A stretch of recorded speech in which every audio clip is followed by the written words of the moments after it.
is the organizer really the OG alternate media of the country? It has been, I don't know what to call as the mainstream and what to call as the alternative, or but definitely, it's different in the sense when if we see the entire independence struggle, most of the media houses were supported by the society. By the fag end of it, an early period when press council and everything started, then business houses started getting into media, individuals started running it as a business. But organizer was a different experiment in that sense, where 15,000 shareholders formed a company, and it started as a media house with a clear-cut ideological conviction.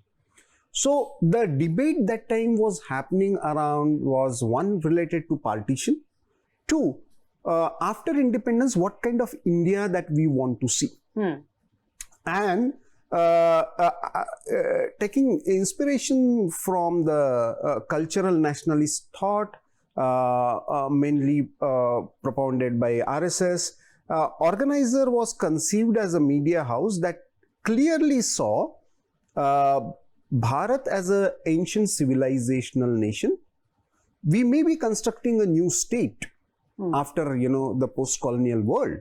But as far as our nationhood is concerned, it is ancient, and we need to preserve and protect it, promote it. Why was it so different from the mainstream? I mean, what was the basic difference in the mainstream media of those decades, and why none of them were even, forget aligned, even in some way akin to what the organizer was publishing?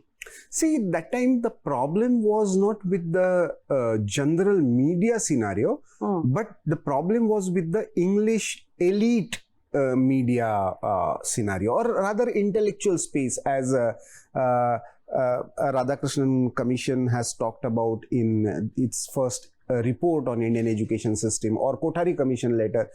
So you are saying it was a Brown Sahib media otherwise? Yes, epicenter of Indian intelligentsia somehow was shifted to Europe.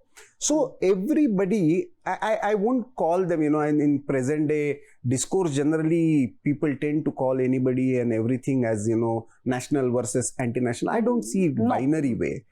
The problem was, there was a tendency to see the ideological lines either on the liberal democratic framework or the classical socialist communist framework. You can be either of these two. There is no third way. That kind of approach was there. And as if India never had its own thinking in terms of governance, in terms of economic development model, in terms of, as if before arrival of British, we were not even existing.